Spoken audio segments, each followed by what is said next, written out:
Berbicara Kartini, esensinya adalah berbicara tentang kebangkitan literasi, bukan semata tentang emansipasi. Justru dengan bangkitnya literasi perempuan, emansipasi itu mampu didapatkan.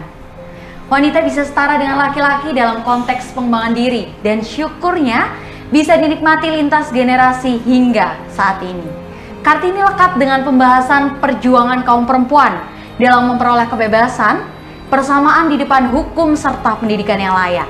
21 April menjadi hari lahirnya dan hingga kini diperingati sebagai Hari Kartini. Pada episode kali ini spesial Hari Kartini saya persembahkan untuk perempuan-perempuan Indonesia, perempuan yang harus mampu dan harus bisa bangkit lagi, berjalan serta berjuang lagi.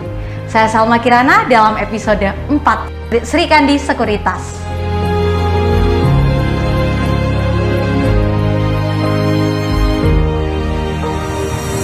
Selamat pagi ibu-ibu dan mbak-mbak yang ada di hadapan saya.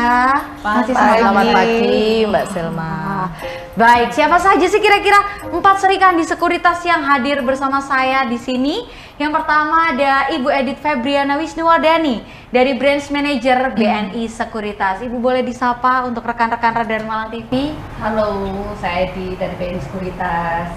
Dan selanjutnya ada Ibu Reni Wijayanti, Branch Manager KGI Sekuritas. Boleh Selamat pagi, saya Reni Wijayanti, pimpinan dari PT KGI Sekuritas Indonesia. Baik, dan yang ketiga ada Mbak Putri Ayu Erikusuma dari PIC UOB Sekuritas sekaligus Bendahara Propami. Mbak Eri, kok Mbak Eri? Mulai sama saya Putri, saya dari UOB Sekuritas.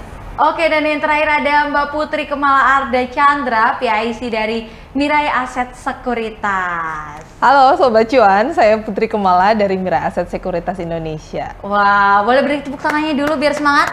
Sobat Cuan ya panggilannya. Sobat Cuan. Tapi memang hari selalu ini cuan. Selalu cuan ya. Hari ini tuh saya masuk ruangan tuh udah baunya bau duit. Baru dari bank. Bagi-bagi THR. Bau duit adalah parfum wanita yang paling disukai, bukan begitu ibu-ibu ya? Bener banget. Nah, apa kabar semuanya? Alhamdulillah. Baik. Baik ya? Baik. Cuan terus ya tiap hari. Cuan terus. Insya Allah. Beda loh ya, sama Diusahakan. Kartini yang emang Kartini cuan banget itu auranya beda loh. Kelihatannya mahal, buat bersinar terus gitu ngobrolnya ya. Baik, Ibu gimana nih? Mungkin Radar Malang People di sana bingung. Sri Kandi Sekuritas gitu, karena kan kalau ngomongin sekuritas kemarin sempat ngobrol dikit tentang dunia sekuritas gitu. Dia lekat dengan saham dan juga investasi, di mana investasi dan saham ini itu sebenarnya didominasi oleh para laki-laki nih, Bu dan Mbak-mbak, karena kan tentang investasi dan saham ini membutuhkan adrenalin yang cukup tinggi. Biasanya ibu-ibu itu kan khawatiran ya, deredekan gitu. Biasanya yang bukan yang main saham, yang nyemplung di dunia saham dan investasi itu adalah laki-laki, seorang suami, ibu-ibunya yang ngomeli kalau misal ada gagalnya, ada turunnya. Gitu. Tapi di sini saya bisa bersanding dengan para pimpinannya bahkan untuk dunia investasi dan sekuritas ini sendiri. Nah, pertanyaan pertama saya bukan tentang saham dulu pastinya. Ibu atau mbak-mbak yang ada di sini bisa sampai ada di posisi ini, posisi pimpinan ini itu awalnya impian dari kecil atau kebetulan ada di sini nih? Boleh dijawab gantian dulu ya, nggak boleh nyontek loh ya jawabannya. Baik, silakan Ibu Edith. Ya, kalau untuk saya sampai dengan posisi yang seperti sekarang ini, kalau dikatakan impian, saya nggak pernah mimpi. Kebetulan juga mungkin tidak ya, tapi mungkin karena lebih ke perjalanan karir saja. Oke, kebetulan juga enggak, mimpi juga enggak ya, tapi Enggak. karir, perjalanan yang membawa Ibu Edith sampai ada di titik ini. Betul. Baik. Awalnya tapi sempat nggak sih Bu berpikir bahwa oh tak target nih, aku bakalan jadi pimpinan gitu, ada nggak? Kalau saya nggak pernah. Kita memang punya apa ya, tujuan Goals. boleh lah gitu. Tapi kalau saya ambisi untuk menjadi pimpinan tidak, tetapi ambisi saya gimana saya menjadi yang terbaik di pekerjaan saya, di mana saya berada, saya berusaha untuk menjadi yang terbaik. Dan tentunya untuk dengan pekerjaan saya bagaimana saya bisa bermanfaat untuk orang lain. Oke, dan itu yang membawa Ibu sampai ada di posisi saat ini. Baik, untuk selanjutnya pertanyaannya masih sama nih. Kira-kira impian atau kebetulan? Kalau saya, awalnya saya hanya ingin menjadi orang yang sukses. Tetapi saya juga perlu perjuangan ya Mbak Selma ya. Jadi kita merangkak dari bawah, tentunya tidak langsung kita menjadi seorang pemimpin ya. Waktu itu dengan satu kondisi, pada akhirnya kita bekerja di suatu sekuritas, kita masih junior Mbak Selma. Jadi kita beda ya zaman dulu dengan sekarang. Kalau zaman dulu kita nggak perlu mendatangi klien, artinya kita stay di suatu kantor, itu klien yang datang ke kita. Beda dengan sekarang. Kalau kita sekarang ini kan berbeda.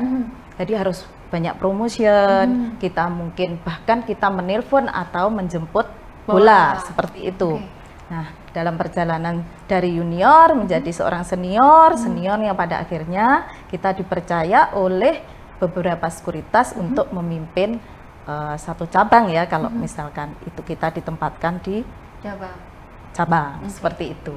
Jadi bukan suatu kebetulan ya tadi bilangnya ya. Tapi juga bukan impian. Mungkin mengandung juga kebetulan ya kali ya. Tetapi yang jelas bermimpi untuk menjadi orang sukses itu cita-cita sejak kecil. Seperti dan itu. Dan jalannya mungkin jawabannya seperti ini ya. Jadi pimpinan gitu ya. Ya, sampai dengan tingkat sekarang perlu jenjang ya. Jadi kita tidak bisa serta-merta kita jadi didapuk menjadi seorang pemimpin, itu tidak bisa. Kita tetap aja merangkak dari seperti itu. Berarti pernah jadi karyawan juga sebelumnya berarti ya Bu? Iya, benar sekali. Juga, bahkan tidak tahu tentang pasar modal awalnya ya. Tahu dari satu kuliah, tetapi kita tidak kecimpung langsung seperti itu. Oke, cuman tahu teori aja awalnya ya Bu ya? Iya, seperti itu. Bagaimana dengan Mbak Putri 1? Weh, udah kayak guru saya. Mbak Putri 1, Mbak Putri 2 gitu ya. Silakan Mbak Putri. Kalau saya malah kecemplung kayaknya ya. Kecemplung. Terpaksa berarti ya? Kejebak. Kalau Mbak Re ini mungkin dari kuliah udah pernah tahu saham. Saya sama sekali blank, saya nggak tahu tuh saham itu apa. Karena saya tuh basicnya justru kuliah saya tuh di food industry. Gitu. Food industry. Kebetulan makanan. Justru saya tuh berkali-kali melamar ke food industry nggak pernah keterima tuh Mbak. Kayaknya IP saya juga nggak jelek-jelek amat gitu, tapi nggak ada panggilan tuh. Terus suatu saat ketemu temen yang dia kerja di sekuritas, dia bilang coba aja ngelamar ke tempat saya. Ya udahlah, saya cuman modal CV aja, saya blank sih pasar modal itu apa, saham itu apa saya nggak tahu. Terus setelah interview dengan jawaban yang sangat absurd karena saya nggak ngerti tuh, terus malah diterima. Akhirnya diterima. Ya saya ini dengan waktu justru saya enjoy gitu loh, kerja di saham dunia pasar modal saya enjoy banget. Terus kalau bisa sampai ke posisi sekarang, mungkin saya tuh tipe orang yang tidak terlalu percaya dengan kebetulan. Jadi saya percaya bahwa kalau kita memprepare diri dengan baik dan ada kesempatan, itu yang mungkin orang bilang kebetulan. Tapi kalau saya sih enggak. Jadi sebisa mungkin setiap saat kita mesti belajar terus, perbaikin diri terus. Ketika kesempatan itu datang, hajar aja. Kalau saya sih gitu. Karena semuanya bisa direncanakan ya. Betul, dan saya sih dari dulu nggak pernah punya impian kerja di pasar modal sih, tapi ternyata setelah menjalani enjoy aja gitu. Dan kebetulan kok kantor saya sekarang di UB Kehian ini banyak bergerak di galeri investasi, di mana kita itu lebih banyak ke edukasi juga. Dan ternyata saya enjoy untuk ngajarin adik-adik mahasiswa ini tentang pasar modal itu apa sih? Gitu. Sekaligus jadi dosen berarti ya? Enggak sih, cuma kadang-kadang ngisi kelas aja. Jadi materi memang karena kita memang kalau ada galeri investasi ada tanggung jawab untuk edukasi di sana. Gitu. Sekalian mengedukasi masyarakat untuk terkait pasar modal dan saham ini. Investasi itu apa sih? Karena kalau tidak bisa dipungkiri bahwa memang di Indonesia itu masih rendah literasi tentang investasi, tentang pasar modal itu masih kurang banget dibandingkan dengan negara-negara lain. Nah, untuk Mbak Putri yang kedua, kayaknya saya masuk ke bagian kesimpulan kayaknya. Bab 1, bab 2, bab 3, betul, kesimpulan. Jadi kesimpulan hari ini. Jadi kalau saya pribadi sebenarnya dari awal itu saya pribadi itu bukan dari keuangan loh. Karena basicnya dulu kuliahnya di teknik elektro. Teknik elektro, ya saya industri, suka dengan dunia investasi. Oh, I Di see. awal saya nggak tahu tentang investasi saham, pasar modal, reksadana, nggak tahu. Malah saya kejeblos di investasi bodong. Hilang waktu itu uang. Lulus kuliah langsung masuk investasi, hilang uang. Hilang uang di sidang dong sama keluarga gitu kan. Akhirnya bagaimana ya, investasi yang benar tuh di mana sih? Akhirnya jadi tahu, nggak fokus cari kerja di bidang teknik elektro. Oke. Jatuhlah ke sekuritas. Masuklah emang dari awal. Dari awal kita dari bawah belajar. Oh akhirnya begini investasi yang benar. Oke. Oh resikonya begini. Jadi tahu resikonya begini. Oke. Nah di saat itu masyarakat masih banyak yang awam tentang investasi saham, reksadana. Banyak yang takut. Kalau saya tipikalnya jatuh dulu, jadi tahu resikonya di mana gitu. Udah jatuh nih, udah tahu resikonya. Kalau investasi yang bodong, begini resikonya hilang. Jadi korban dulu, Korban dulu, jadi tahu nih. dulu, baru tahu ya. Betul. Oke. Nah di saham itu seperti ini. Akhirnya jadinya di situ pengalaman itu jadi buat edukasi ke nasabah, ke adik-adik, ke saudara, ke keluarga, ke masyarakat gitu. Beginilah investasi saham atau reksadana atau obligasi, jadinya tahu kan. Nah dari situlah akhirnya ya benar kata Mbak Putri juga, kita jadi belajar kan. Awalnya saya nggak tahu, edukasi terus, belajar terus, prepare. Kita juga ngasih edukasi ke masyarakat juga, ke nasabah. Akhirnya dari situlah naik sampai di posisi ini. Gitu. Kayaknya Mbak Putri ini ya sangat mendalami pepatahnya dari Raden Ajeng Kartini, habis gelap terbitlah terang. Iya betul. Habis kejeblos jadi korban, jadilah sekarang di IC-nya gitu kan. Jadi udah nggak bisa dibohongin lagi gitu ya. Intinya seperti itu ya. Soalnya, iya. Oke, luar biasa sekali. Jadi kalau boleh saya simpulkan, rata-rata malah bukan impiannya emang kerja di saham dan menjadi pimpinan ya. Tapi memang perjalanan yang membawa sampai ada di titik ini. Dan itu saya rasa jauh lebih bermakna dan banyak nilainya ya, daripada benar katanya Bu Edi tadi, kalau misal kita ambis, kadang kan orang kalau ambis udah pokoknya gelap lah kanan kiri ya, yang kita kejar ini aja, menghalalkan segala cara malah nggak dapet gitu. Beda sama Mbak Putri kan jadi korban dulu. Tahu rasanya, jadi korban, betul. Jangan sampai ibu kalau kena nasabah gitu ya, jangan sampai kayak saya gitu. Iya, betul. Ada cerita ya. Baik, nah sebagai pimpinan di suatu perusahaan, yang mana ini perusahaan sekuritas, tadi di awal juga saya sudah mention bahwa perusahaan dunia investasi, dunia saham ini lekat dengan laki-laki. Dan juga menjadi pimpinan wanita, menjadi pimpinan di Indonesia ini kan masih agak gimana gitu ya. Mungkin akhir-akhir ini udah mulai terbiasa dengan pemimpin seorang wanita gitu. Nah, menurut ibu-ibu yang ada di sini, bagaimana sih pendapat jenengan tentang emansipasi wanita menjadi pemimpin di sebuah perusahaan, apalagi yang didominasi oleh laki-laki, kayak perusahaan yang lagi dipimpin kan dominannya lelaki nih. Bagaimana menurut Anda? Boleh saya nih. Boleh. Mau Mbak Putri dulu juga boleh, monggo gimana? Om Pimpa dulu. Nggak, silakan Ibu Edi. Ya. Kalau untuk emansipasi saya sih sebetulnya klasik ya. Kalau kita ngomong terima kasih atas jasa-jasa pahlawan, terutama Ibu Era Kartini ya. Kalau nggak ada beliau-beliau ini kan kita juga nggak bisa sampai seperti saat ini sekarang. Memang di dunia sekuritas memang didominasi laki-laki. Tapi tidak banyak juga ibu-ibu. Justru kalau di BNI Sekuritas hampir berimbang. Jadi antara nasabah saya yang perempuan, wanita dengan yang laki-laki. Malah kapan lalu dari Bursa Efek Indonesia juga mengkampanyekan yuk nabung saham itu kan juga tujuannya kan juga untuk ibu-ibu juga kan, dari uang belanjanya mereka menyisihkan gitu. Nah kalau dari emansipasi sekarang luar biasa lah menurut saya ya, wanita bisa berada untuk pimpinan gitu ya. Nggak menurut pimpinan, sekarang kepala daerah juga kepada wanita.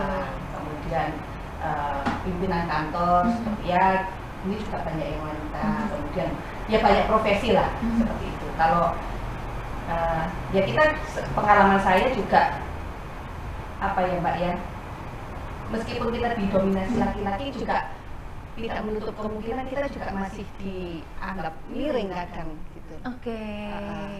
Saya pernah mengalami kan gitu kan, dianggap ini cewek bisa apa enggak? Bisa gitu ya. Bisa Kan nggak sih? ya kan kesannya kalau nasabah di saham itu kan tipikalnya macam-macam ya. Oke.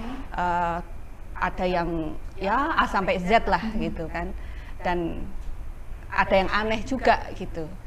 Saya juga pernah ngalamin kalau mengalami sedikit apa ya,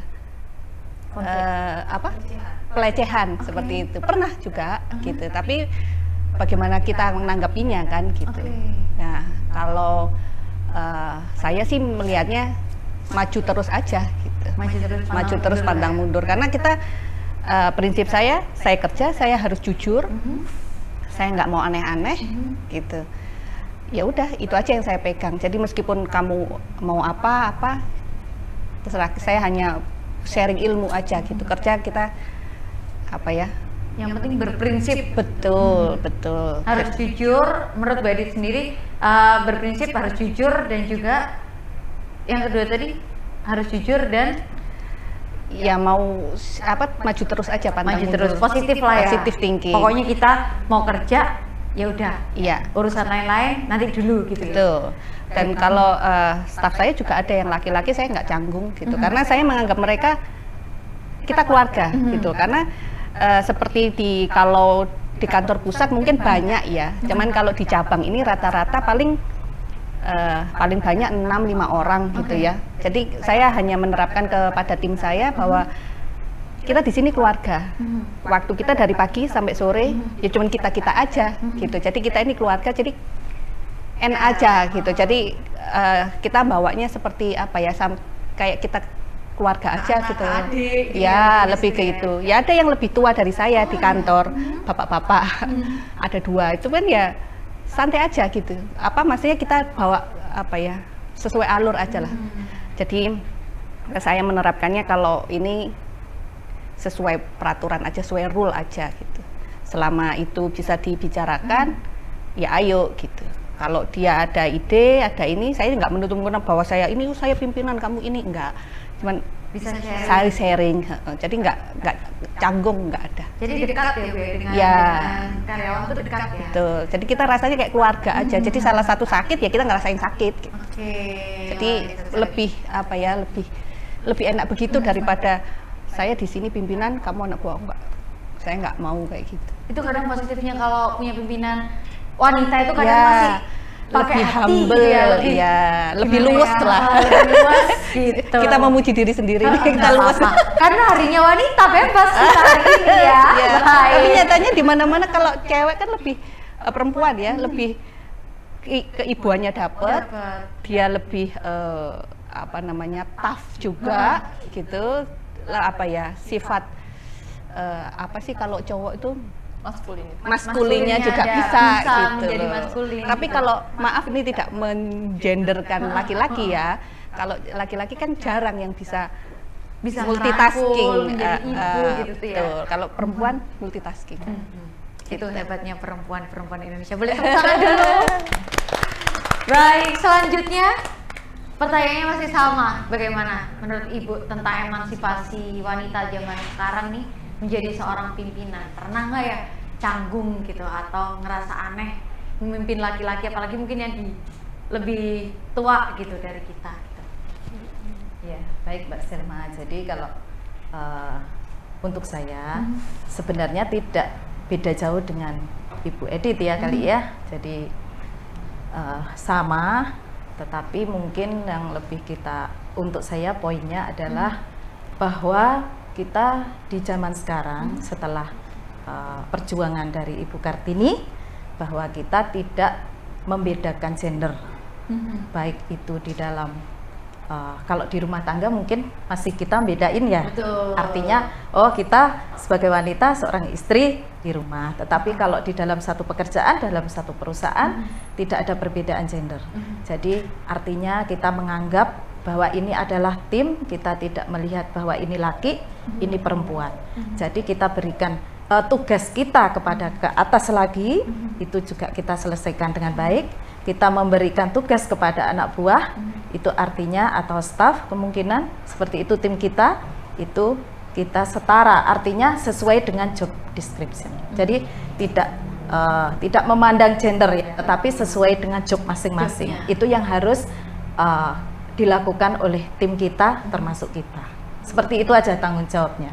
Jadi lebih kepada tanggung jawab, tapi tidak melihat kepada gendernya. Nggak ya. membedakan ya, dumane, dumane, wedok, biasanya kayak gitu. Ya, seperti itu. Jangan gara-gara cewek nih, perempuan, terus, oh nggak apa-apa deh, pulang sore aja, kasihan harus masak. Tidak, enggak ya. Tidak sesuai dengan job ya, jadi kita kalau selesai ya silakan selesai, kalau belum ya diselesaikan ya, gitu kan. Itu. Lebih ke situ. Lebih ke sama situ ya, Bu, gitu ya. ya. Ya. Untuk Mbak Putri sendiri gimana nih? Sama aja sih kurang lebih sama ya, karena kalau di dunia kita tuh memang yang dituntut adalah profesionalitasnya kita dalam bekerja. Jadi kurang lebihnya sama kok Mbak, nggak ada tuh yang kalau cewek tuh targetnya lebih rendah gitu, nggak ada sih, sama atau aja. justru malah targetnya lebih tinggi, soalnya kan katanya kita itu punya nego yang tinggi ya, bisa nego dan bisa masak setan, nggak bukan kita aja, gitu kan masih ada gitu. Lebih ya. pinter merayu ya. Lebih pinter. Saya tadi mau ngomong dulu, nggak enak mas. Kalau di dunia kita sih target itu juga ada sih dari kantor kan, target personal setiap staff tuh ada. Jadi ya kita emang dinilainya dari kinerja kita aja sih. Jadi nggak ada sih kayak yang kalau cowok tuh kamu aja deh yang berangkat kayak gini-gini, nggak ada sih. Jadi untuk manage antar klien juga balik lagi, kita tuh sehari 8 jam kan di kantor tuh. Ketemu orangnya itu jadi pagi sampai sore, jadi udah rasanya udah kayak keluarga gitu. Jadi kalau dalam hal pekerjaan saya lebih menekankan pada kerja sama tim aja sih. Yuk kerja bareng yuk gitu loh. Mau cewek mau cowok sama aja sih. Jadi susah senang kita sama-sama gitu. Kalaupun ternyata anak buah nih prestasinya lebih bagus dari kita, ya nggak apa-apa gitu. Kita support aja. Toh pada akhirnya itu juga kita senang sama-sama kok. Gitu. Kalau saya sih gitu sih Mbak. Jadi untuk handle staff cowok tuh biasa aja sih, kalau saya sih biasa aja. Nggak canggung. Juga kalau di dunia kita sekuritas tuh biasanya orangnya juga itu aja. Kita udah kenal lama gitu loh, udah kenal lama gitu. Jadi satu circle itu gitu ya. Circle-nya itu aja. Kayak kita nih temenannya udah kenal banget. Kalau udah kelar urusan kantor, biasanya juga nongkrong bareng, cerita-cerita. Sama aku kayak gini nih, kayak gitu-gitu. Kan juga sering sih ada acara dari IDX, ngumpulin broker-broker tuh, kayak gitu-gitu. Biasanya ketemu juga, lagi ketemu gitu lagi, ya. Itu aja jadi. Hebatnya malah nggak ya bersaing sikut-sikutan loh ya. Kelihatannya kayak berteman gitu, pakai ini lah, pakai ini gitu, bisa sharing gitu. Kayaknya juga kalau dunia sekarang kalau kita kerjasama, kalau kita kompak, kita kerjasama, kita gandeng tangan tuh malah justru lebih bagus. Karena dengan kita kompak untuk memajukan dunia investasi ini akan semakin banyak yang tahu kan gitu. Kalau kita sih prinsipnya kayaknya kita gitu ya Mbak. Iya. Untuk memilih itu ya hatinya nasabah sendiri ya, mau belok kemana itu kan terserah gitu ya. Oke, baik, terima kasih Mbak Putri. Mbak Putri selanjutnya. Nah, Putri yang keempat ya. Putri. Kesimpulannya gimana? Bagian kesimpulan habis ini Mbak Putri dulu deh. Ini pertanyaannya tuh pemimpin wanita di era emansipasi ya, benar ya? Jadi kalau misalnya, karena saya tuh pribadi dulunya kan kuliahnya di teknik elektronik. Betul. Udah kebiasaan, ceweknya tuh cuma dikit. Jadi udah kebiasaan tuh bareng sama lingkupnya laki-laki, dunia laki-laki. Jadi kita udah tahu pola pikirnya kemana, biasanya mereka gayanya gimana, gaya kerjanya dan lain-lain. Jadi kalau di tempat kerja tuh biasanya kita kerja sama sih, saling rangkul. Lu kurangnya di mana? Ayo kita bantu. Terus kemudian targetnya berapa? Ini kita bicara dari dunia kerja ya. Target perusahaan pasti ada dong. Target ke masyarakat juga kita ada. Target edukasi ke masyarakat kan tentang mensosialisasikan dunia investasi. Jadi gimana sih caranya jadi pemimpin wanita di dunia investasi dan di era emansipasi ini jadi ya kita rangkul aja sama-sama, tim kerja sama seperti yang udah dijelasin sama Mbak Putri, sama Bu Edith, sama Bu Reni gitu. Kita kerja sama bareng-bareng, capai tujuan, lihat tujuannya dulu aja. Jadi kalau kita udah tahu tujuannya kemana, tahu kita mau buatnya apa gitu, progresnya gimana, terus langkah yang diambil jika ada masalah seperti apa kita jelasin, kita selesaiin bareng-bareng gitu. Jadi kita rangkul bareng-bareng, kerja sama tim.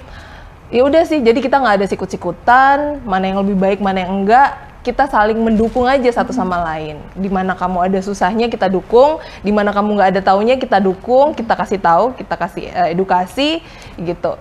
Oh gini permasalahannya kalau ketemu market misalnya sama nasabah ada kendalanya seperti ini. Jadi kita jadinya bukan oh saya atasan ya udah masa lu harus gini kerjaannya, gua gini kerjaannya gitu, enggak juga sih. Jadi kita rangkul bareng-bareng, ayo di mana kita ada problemnya di mana, kita benahin. Terus di Malang ini sendiri itu ada permasalahan di mana di dunia investasi gitu. Ayo kita jelasin ini kemana gitu. Kita bantu edukasi masyarakatnya gimana caranya. Karena kita tujuannya di sini kan pertama buat untuk staff-staffnya sendiri kita kan punya keluarga sendiri-sendiri. Jadi kita punya tanggung jawab untuk keluarga. Tujuannya itu dulu kalau untuk masalah kerjaan. Targetnya ke masyarakat, kita mau mengedukasi masyarakat biar tambah pinter. Ya udah tujuan itu aja yang kita pegang. Oke, karena emang harusnya kalau cowok, perempuan dan laki-laki ini jadi satu tuh sempurna ya. Karena kan kadang kita mendahulukan perasaan. Iya. Kalau laki itu kan kadang rasional, logik dulu gitu kan. Jadi harusnya emang bareng. Jadi kalau kita baper, wah, baper sabar gitu kan. Terus yang teman-teman laki kita enggak, aku nggak ngondong ini logiknya dan akhirnya oke, kita kempes, apinya turun. Begitupun biasanya kan dibalik ya, kadang kita lebih peka, itu bohong, itu bohong. Wanita kan biasanya gitu, feeling is number one ya. Iya, betul. Baik, tapi kita tidak terasa loh, ini udah segmen 1, tadi udah dikasih tahu segmen 1 kita harus close dulu. Tapi ini masih ada beberapa pertanyaan dan ini masih mengulik tentang wanita, tentang perempuan nih, sosok perempuan dari pemimpin-pemimpin yang ada di sini. Belum menuju ke investasinya. So, stay tune, tunggu dulu sama saya Kirana di sini.